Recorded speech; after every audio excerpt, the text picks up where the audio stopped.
Hey guys, this is going to be my entry into GIMPY204's, I guess, 150 subscriber contest. That's some real cool questions. I had to think about some of these for a while, and some of this is really going to be off the wall, like me. Yes. But we'll just get started. Okay, favorite comic run to take to an island. Okay, this is hard for me, man. You know how long I've been reading comics? It would have to come down to 3, and I could probably pick any one of these, but have to be my run of Justice League of America, the original run, because that was like the comic I really got excited about when I was first started reading comics and collecting. Of course, my whole run of Commandy, especially the first 40, the Jack Kirby run. Because if you're on an island, I assume deserted island, you know, you might as well read something apocalyptic, right? And my run of Planet of the Apes magazine, Marvel, first 29, or well, there was only 29 issues, but that whole run of that, because it was just, you know, you had comic adaptions of all 5 movies, plus you had new stories, you had like alternate 8 universes, and of course, you know, all you guys that watch my videos know how I am about the apes. But it would have to be between those 3, and if I had to choose one, probably Commandy. So, okay, CD I would take to listen to. That's another thing, like the comics, the music is like it's too much. But one CD I've been listening to a lot lately is The Very Best of the Doobie Brothers, and it came out maybe 6 years ago. It had all their great old classic hits and some stuff that really a lot of people hadn't listened to, but the whole CD just kind of, it makes me happy to listen to it. I mean, it's just got some good grooves and great vocals and a lot of good lyrics, and you know, just kind of, yeah, it's probably the only thing I've been listening to for the last few weeks. But The Very Best of the Doobies, it's a 2 CD set, so you want to check it out. Okay, Simpsons, Family Guy, or South Park. I almost said South Pacific for some reason. Family Guy, hands down. It's just great, twisted, sick humor, giggity. Okay, comic we should be reading.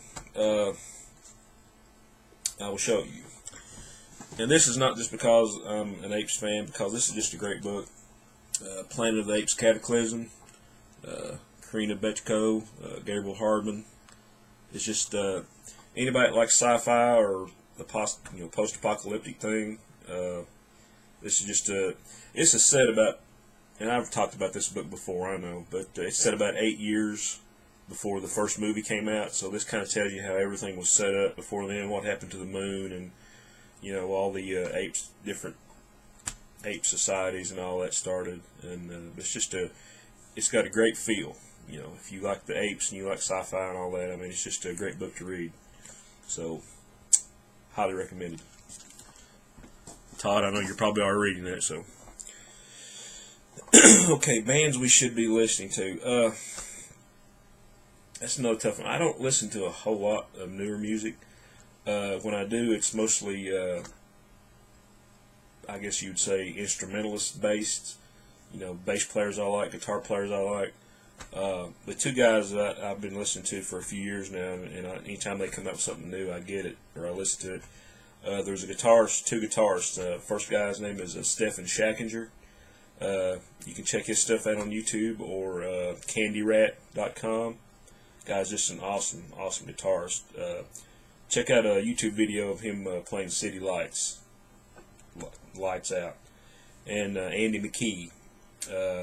Some of you might know him. I guess he plays what I call a percussive guitar, because he does a different tuning on an acoustic, and he, like, you know, slaps the head of it, and, you know, he's doing chimes, and it's just he's just a great musician, Andy McKee.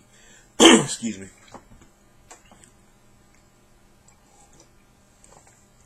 My handy little Peanuts coffee cup. Okay, heroine or villainess you would marry.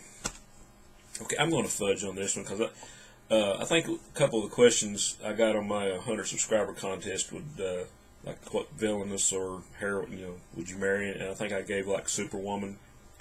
But I'm kind of going to go off the grid here and cheat a little bit. Buck Rogers, you know, well, he was like a TV and movie star and all that, and you know, there were some comics about him. He was in the comic strips. But anybody that watched the old TV show Buck Rogers in the 25th Century, okay, does anybody remember Princess Ardala? Pamela Hensley.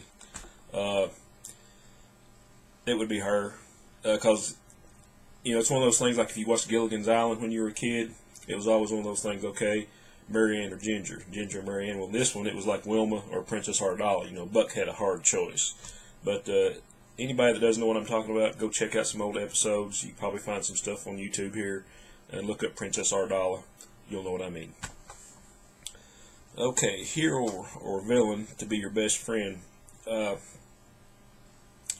This might be another one that's kind of off the grid here, but I always thought Dick Grayson, Nightwing, Robin, you know, because if you look at the way they've written him in the last few years, you know, since he became Nightwing, and he's kind of off. The guy is really like a well-rounded character. I mean, he can work in a team or he can work on his own, and you know, he's a little bit more down to earth than Batman. You know, Batman would be scary to have for a best friend. It would be cool, but it would be scary.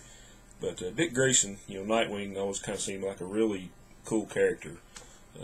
So there you go on that one. Okay, who would you bring back from the dead? Okay, this is kind of funny because this character has been brought back from the dead so many times, and he was always one of my favorite characters, Red Tornado.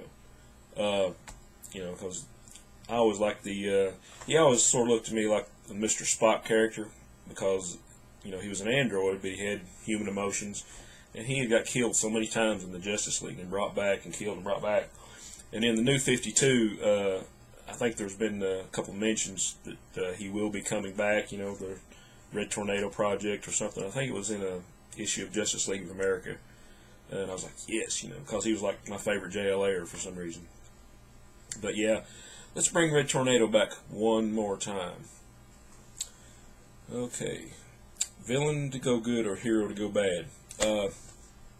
This is easy because this is one of my favorite characters. I'd like to see the Flash go bad and the Reverse Flash go good, because that was one of my favorite comics growing up. And I still love the character. I've kind of been reading the new Flash on and off. But I always thought that would be interesting for Barry Allen Flash to go bad, and because he was like one of the cornerstone heroes of the DC universe, and he was always like the good guy. And it would be interesting to me and see Professor Zoom go good, because he's like really been a badass, you know, ever since the get-go. So, but anyway, there, Todd, this is for you, buddy. That's my entry, and guys, thanks for watching.